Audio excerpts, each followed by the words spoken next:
What is the reality of an entrepreneur's life? The life of an entrepreneur is very dynamic and requires a lot of discipline. In 2013, 2014, there was no entrepreneurship club at Earlham. Transportation is literally how you connect people to goods and services. We decided to start an entrepreneurship club. We were the people who bought the Hult Prize to campus. How did you feel when you did not win the campus level? And They could not find an address for us. They actually sent a letter to the president of Earlham to tell us to stop using that name. did you ever think that, did you have that conviction that in the future this is what you're going to pursue, this is what is going to fulfill all your dreams? Richmond County wanted us to come here, but we like the sunny Nairobi more.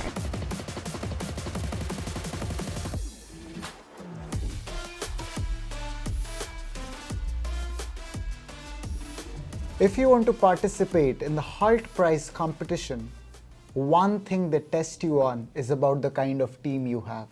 It's very important to have a very strong team with people coming from various backgrounds and various experience levels. So this podcast is very important because we are talking about how to form a team, how to manage a team, and how to successfully compete in Hult Prize competition, and also in any entrepreneurial pursuit that you have by having a very strong team.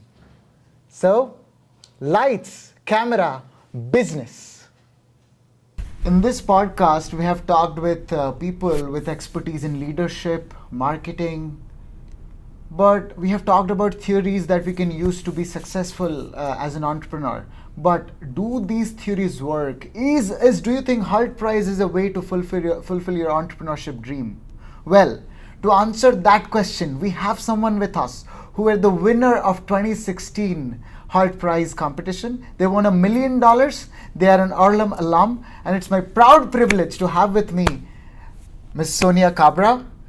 Welcome to our podcast, and we call this podcast Lights, Camera, Business. Thank you so much for being here with us today. Thank you for having me. How did you come across this idea? Where did the idea got its birth? Me personally, I was very much interested in business. Growing up, both my parents are business people. I grew up in a small town, so business was like the status quo. It was, how people made money, so it wasn't something new. So when I came to Earlham, I was trying to find a community of people who thought in the same way. And back then, that's around 2013, 2014, there was no entrepreneurship club at Earlham. So that's where when I started speaking to some of my friends who had similar ideas, we decided to start an entrepreneurship club, which was the Net Impact Club. And through Net Impact, we found out about the Hult Prize. We had the first Hult Prize here back in 2015, and then in 2016, we competed. So that was happening. And then in parallel, given that Earlham is so diverse, I had friends from different emerging markets, places in Asia, Africa, Latin America, and we would talk about what challenges do we have, and what can we learn from other markets. And transportation was one of those challenges where it was difficult to access transport, be it in India or in Kenya, and it was what connects people to goods, services, and opportunities. So when we saw the opportunity to participate in the Hult Prize, and the challenge that time was, how do you better connect people to goods and services and double their income? We thought that transportation is literally how you connect people to goods and services, and we wanted to solve that problem. And it went through a lot of iterations. Our first idea was very different from what we are doing right now. So our first idea was to create this bus that has Wi-Fi, that is solar powered. When it stops, it becomes a cyber cafe. It caters for people in slums, but it was very asset intensive, and we did not win the campus round. And then we participated in through the wildcard in the regional round. And between that, we got a lot of feedback, and we realized that it was less of an asset problem, more of a problem where demand and supply are not being connected. And to do that, we could use technology. So that's how probably the first idea for Magic Bus or BuuPass was born. Yeah. How did you feel when you did not win the campus level, and what was your motivation to again apply for the wildcard? I mean, when we did not win the campus level, definitely felt bad because we were the people who bought the Hult Prize to campus. To be like, we should have been the winners. But after feeling all of that, we asked ourselves, okay, there must be something wrong with our idea. And we went to the judges and we asked them what was wrong, and they graciously gave us great feedback. And one of them was, this is not scalable. Like, even if we give you $1 million, maybe you can get like 10 buses. That's it. Like, you won't be able to scale this idea. So then we, started doing more research, talking to more people from different countries at Earlham, as well as doing more research on what issues transportation has, and that's where then we came to this new idea. Yeah. When you were pitching in Boston in the regionals or working as a senior in college, if I'm not wrong, on this project, did you ever think that, did you have that conviction that in the future this is what you're going to pursue, this is what is going to fulfill all your dreams? Yeah. Honestly, none of us, I don't think anybody knows in senior year, like looking back, it's just not just me, but also my peers as well. Whatever they are doing right now, none of us thought we would be doing that, right? So everybody has had a great growth pathways, and Earlham is truly a college that changes lives. Like, I think that's not just like a cliche statement. And did I feel like this is what I was going to do? Maybe not. I really enjoyed the process. I enjoyed making the connections, the friends, going through, the challenges and solving them, celebrating the small wins. I think that's what I was enjoying at that point. Yeah. At what point of the business you were like, this is it, this is what I want to do in my life?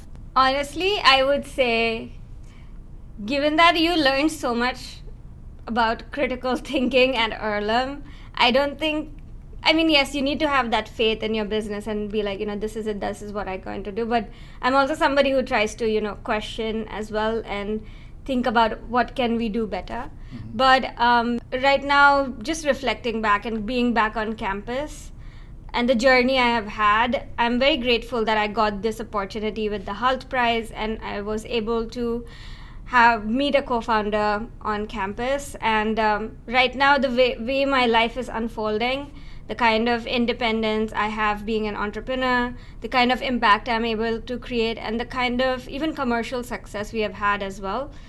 I think now I can say that, I'm glad I made those choices and I'm confident about them. Yeah.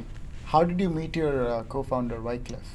Wycliffe joined, so Wycliffe was 1 year behind me, and he joined during the winter, so he joined in the spring semester.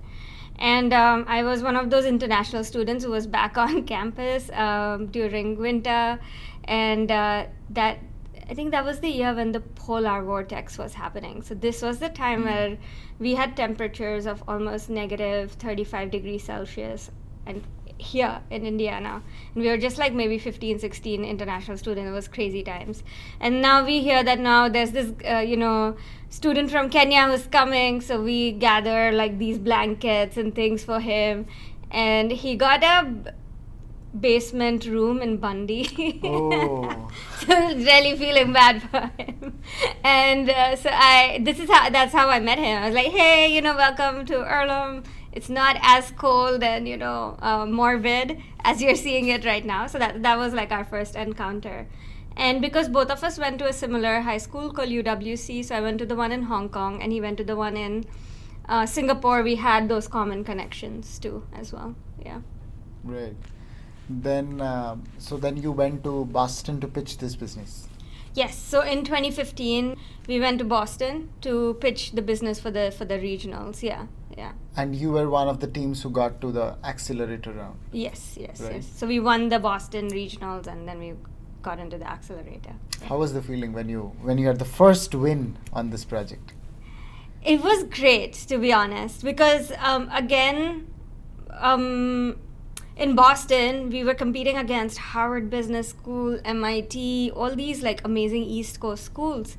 And and some of them were, MBA students, and we are these undergrads from a small college in the Midwest. So, but we were like, let's give it our best. That's the energy we went in with, and we're glad we won. It was very exciting. It was definitely a bit surreal, but I think once we won, then we got all these like advisors, people who really wanted to help us. Like they came to us as like, now is the real work. Now you need to start up showing a proof of concept. Now you need to start thinking about a pilot in Kenya. So things started getting real. Yeah. Exactly.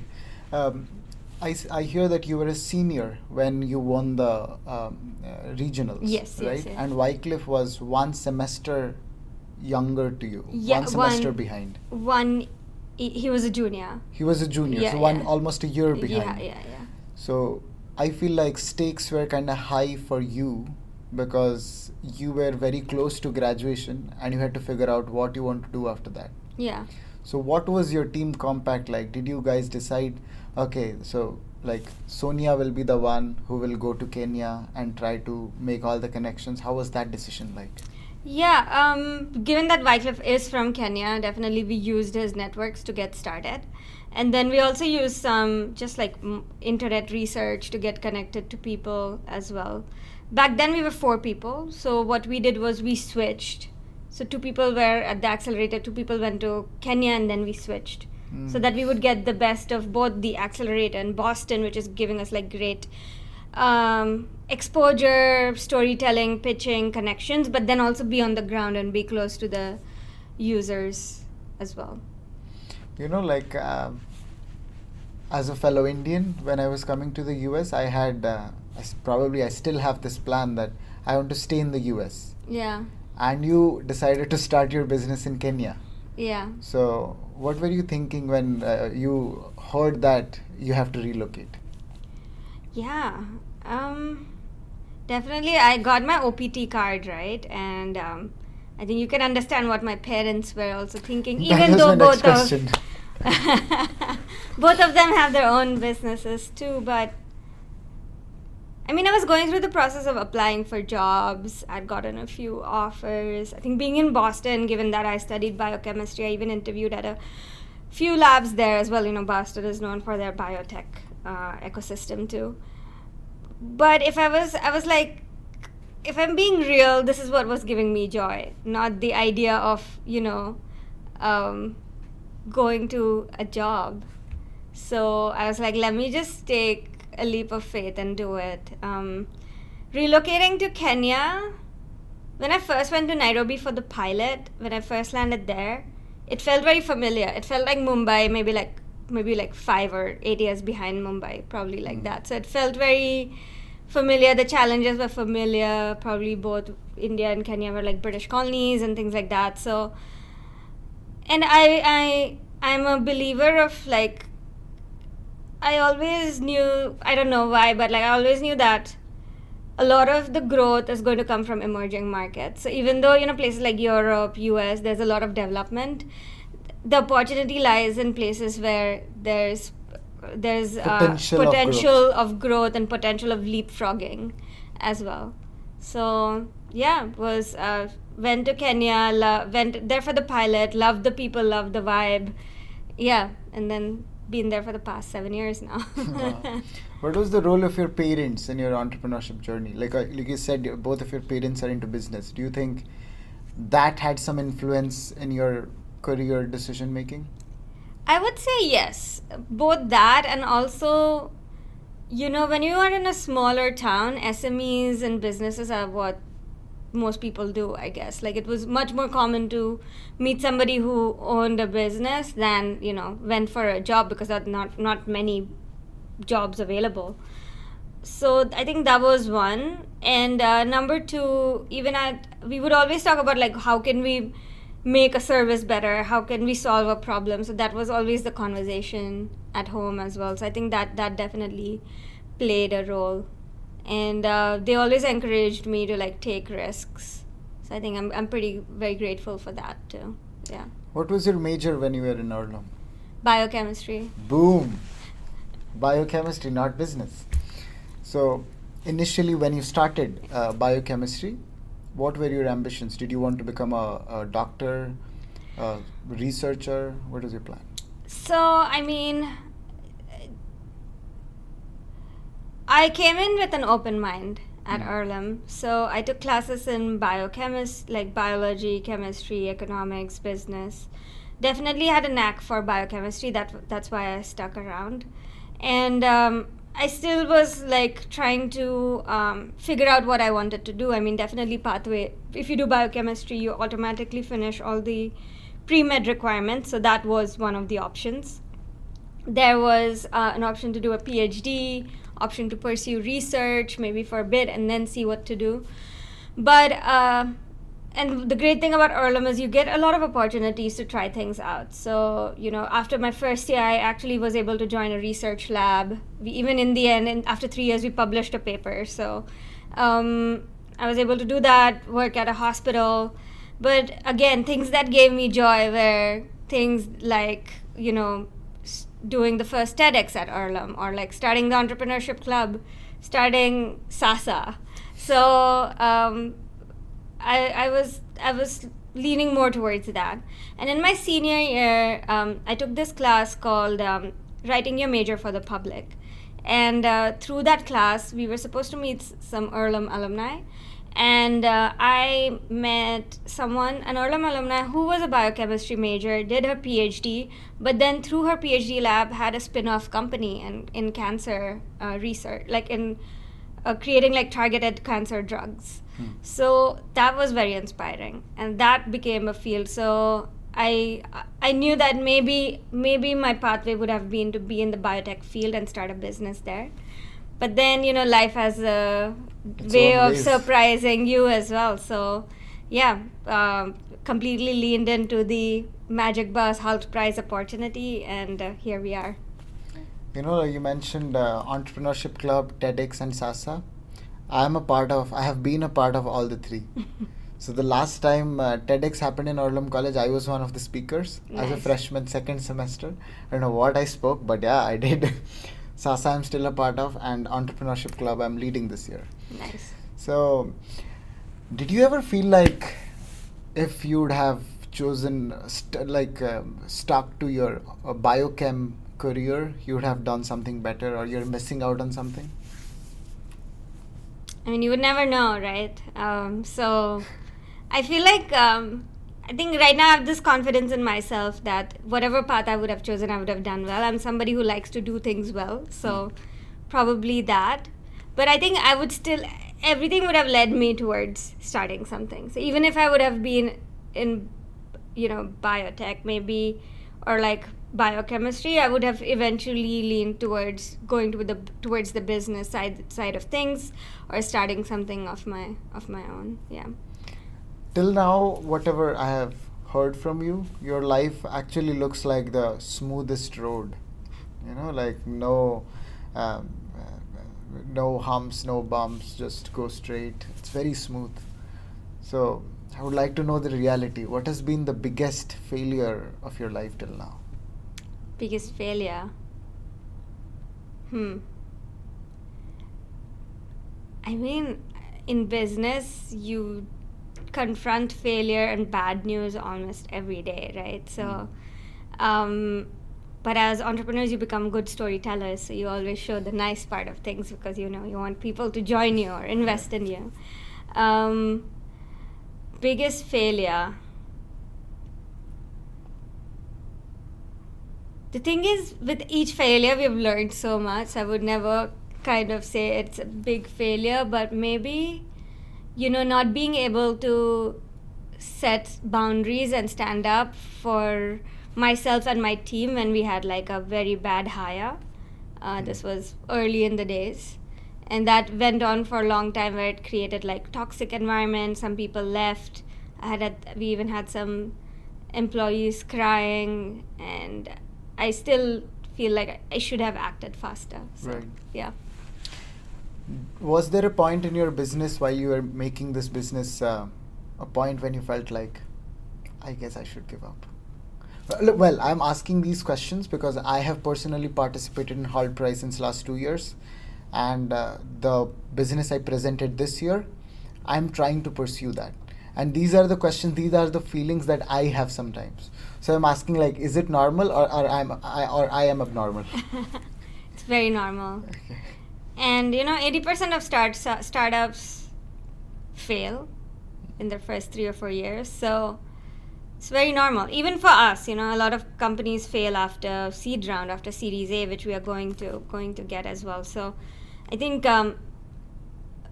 what makes somebody a good entrepreneur is being able to be okay with failure, but learning from it and picking yourself back up and becoming stronger after that as well. So yeah, there have been times where I felt like, oh, maybe I should give up. What am I doing? Why am I working so hard? Especially when you try to compare your life to your peers, where maybe they have a more structured life. They have a 9 to 5, and after 5 they can actually have a life where they can pursue their hobbies and things like that. So yeah, had that feeling, but then it brings me back to what's my purpose and why do I enjoy doing this, and I really enjoy what I'm doing. So that's your motivation to keep going, to not give up. Yeah, yeah. Where was your final round of Hult Prize? Where? Yeah. It was in New York. Okay. Yeah, at the CGI Summit. Okay. Yeah, in September 2016. And how many teams qualified for the final round? 6. 6. You Yeah. were one of top 6 companies from around the world. Yeah. Wow. Competing for $1 million. Yes.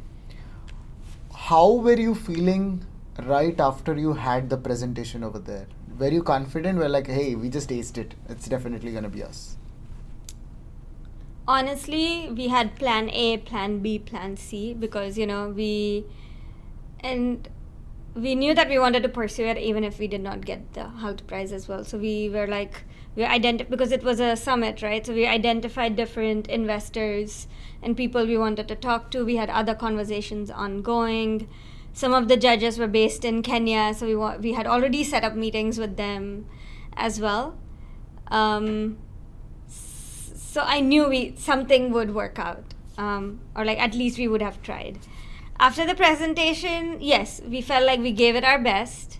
We did a great pitch. We answered the questions well, and now it's up to the judges on who to choose.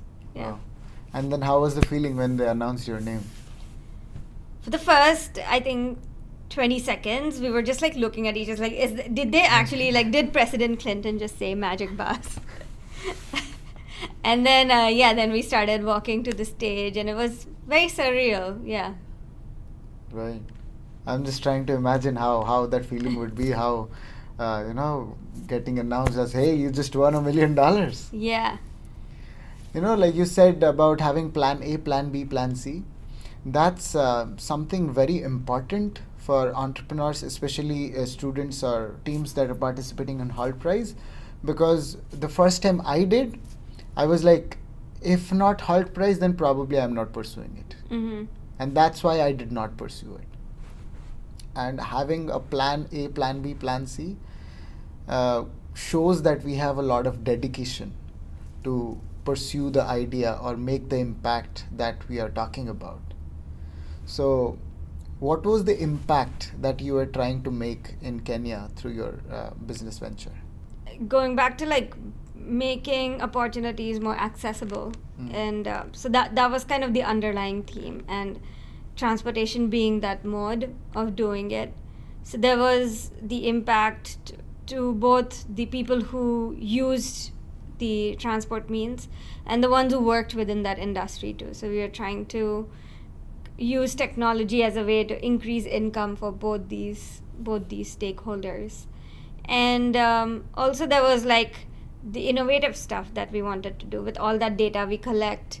Maybe we can then use that data to advise cities on how to be planned better. So there was a lot more secondary and tertiary impact that we wanted to create too. Yeah. How how is your bond with your team? You began with 4 people. That's how Team Magic Bus got its birth, and then it's just you and Wycliffe. So, what was that motivation for you to hang around and not leave like, you know, the other team members did? You know, I'm sure they must have had some better opportunities. So, how was that like?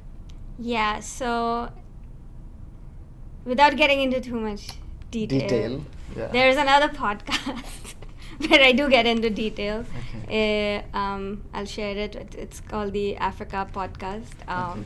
So you can listen to that. So I think one of the team members left because of a series of events that happened. The other one left because they had other opportunities too. But for me, I think I stuck around because I saw how big this could become. And I saw how much growth I would personally have and how we could create impact in the ecosystem as well. Yeah.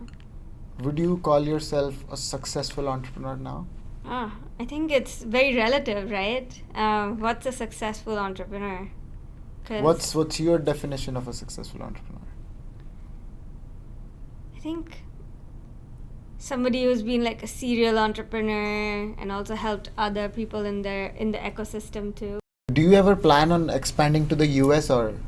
Maybe to Richmond because it's pretty bad, the transport here. Yeah. Actually, when we started, Richmond County wanted us to, like when we won, to come here, but we're like, we like the sunny Nairobi more, so. So, like, what are your plans for next 5 years? Where do you see yourself in next 5 years? Wow, what a HR question. Next 5 years.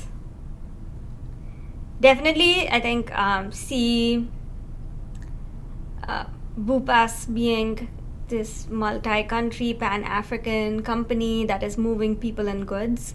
Our vision is seamless movement of people and goods so that people can live a life without borders. And so that's what we want to get close to. And it's a big mission, right? So we want to expand to new countries, increase our market share, layer new products, things like that. Personally, I want to, be a much better, be better at practicing my leadership, become more self-aware, have personal growth. And I think in 5 years, I'll be 35. So also, be more, I think, have more clarity on what my purpose is. And in the first week of Earlham on my freshman year during orientation, they asked us this question: how shall we live? And probably I'll have more clarity about that question in next 5 years. In next 5 years, yeah. People have this perception that entrepreneurs have a life. Hey, today we are in this country, in that country. I'm in vacation, lot of money. So, what is the reality of an entrepreneur's life? I mean, it depends on, if you do have that money or not, right? Because honestly, the life of an entrepreneur is very dynamic and requires a lot of discipline. And the discipline doesn't come, when you work a job, at least you have a supervisor, boss, who kind of keeps you accountable. When you're an entrepreneur, you need to keep yourself accountable. You have to keep your team accountable. So a lot of restraint is required. Every day you're solving problems, so you're thinking micro of like, oh, this thing went wrong, the system is not working, the client is unhappy. But then you're thinking big too. I need to be strategic. I need to start building those partnerships, those connections. This is where I see the company in 5 years. So you do that zoom in, zoom out quite a lot on a daily basis too. And lastly, I think as an entrepreneur, you build a huge appetite for bad news. Wow. Things could go wrong. Like, who knew COVID was going to be so bad? And it affected us so much. But I think we had the resilience and the way to be able to kind of adapt and navigate when such things happened. Yeah. Do you think if you did a job and not entrepreneurship, your life would have been smoother, or the experiences you have now, it kind of made up for it? I mean, even jobs are hard, right? If you're an ambitious person. So I have friends who work in the Wall Street, for example. Crazy hours, crazy expectations. And you reach a point in life where you are like, is this what I really want to do? Is this my purpose? So yes, maybe life might have been maybe it might have been structured. Maybe I would have made a very big paycheck towards the beginning, but eventually I think everybody starts asking themselves those questions, especially when you go to a liberal arts school. You're not just here to like, graduate and get a job. There's a lot of questions you ask about, like, what role do you play in society? Yeah. I have seen this with many companies. They change their name, they rebrand. Mm-hmm. And similarly, you also did, Yeah. from Magic Bus to BuuPass. Yeah. What's the reason? Why do companies do that? So let me tell you our story first. So we used to be called Magic Bus because this was like a student project. Like, this was, our bus was going to be magical, and that's why it was Magic Bus. Okay. And then fast forward, we win the Hult Prize, we get a lot of press, we are like, there's a lot of articles about us. And then we find out that there's a company in India which is called Magic Bus, it's an NGO, and they have trademarked that name. That company sees our articles and they try to send us a cease and desist letter. And when we won the Magic Bus, when we won the Hult Prize award, we were still students. So they could not find an address for us. They actually sent a letter to the dean of Earlham, the president of Earlham, I mean, to tell us to stop using that name. So we were like, okay, this is an opportunity to rebrand. And then we looked at different names, and BuuPass was the name that came up because Boo means bus in like slang language in Nairobi, and we started off with only buses, so BuuPass. We might go through a rebrand again because now we have acquired 2 more companies with different brand names, so we might have a different brand eventually. Maybe you'll find out next year. Yeah. Wow. Looking forward to that. Mhm. You said about plan A, plan B, plan C. Yeah. My question will be, it's a super personal question for me. This is the burning question in my head right now. If not Hult Prize, then how do we get in touch with those venture capitalists or other people or organizations who might fund us or help us in pursuing our venture? Yeah. So when you're at the idea stage, a very early proof of concept, there's different kind of funders you get, right?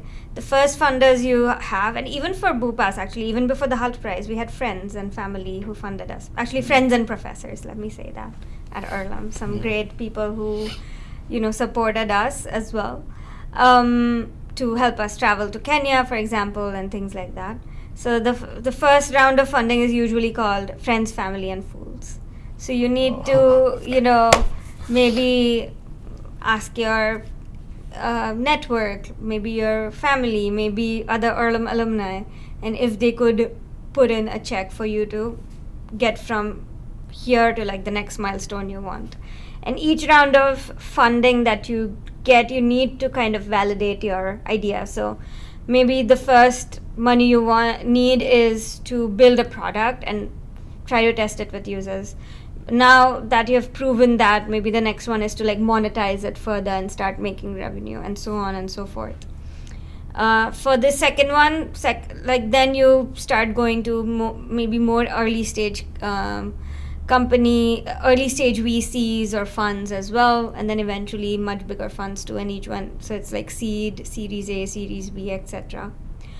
My advice would be to look for an accelerator, an incubator, and try to go through a program to that, because they usually then connect you to different investors that are available as well.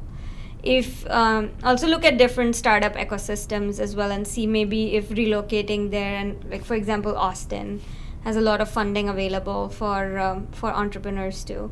So based on what idea you have, you can check that out too. And lastly, I mean, even when we raised our last round of funding, so we did our pre-seed round last year, which was $1.5 million.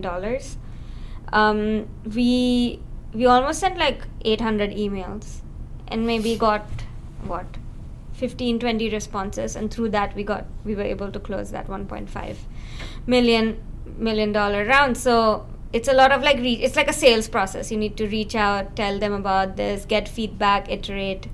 yeah, so it's honestly, it's not like, oh, you just meet an investor and they write you a check. Yeah. Okay, that's the reality I was wanting to hear about. What's that one success mantra you will give to the student entrepreneurs out there? Because that's how you began. I think I would tell these student entrepreneurs to go after a problem that you're passionate about, that you really want to solve, because your solution might change. I think a lot of times student entrepreneurs or even early stage entrepreneurs, they get so attached to the solution that they have built. Maybe it's like very sophisticated, it's very high tech, but maybe that's not what the market wants. But if there's a problem you have identified and you think it is big enough to be solved and it's creating, impact, it's something that can make money, then pursue it and try to like really deep dive into that problem as well. And what will be your message to the potential Hult Prize competitors or potential entrepreneurs who might be watching our video? Yeah. First of all, I think winning is not the only way to start a business. Enjoy the journey. We're still in touch with a lot of people that we met along the way through the Hult Prize journey, and they still advise us. Actually, one of them has even become a major investor in us eventually, as well as a VC. And then also, even if you don't make it through whatever round, if you really again are passionate about this problem and you want to pursue it, try to see who can support you and what can help you get to the next stage. Thank you so much. It was a pleasure talking with Sonia today. My dear friends, it's a rare opportunity to get a chance to build a business. I would request you all to find a burning problem in the society and solve it in a profitable way at the right time, and call yourself an entrepreneur. Thank you so much for watching.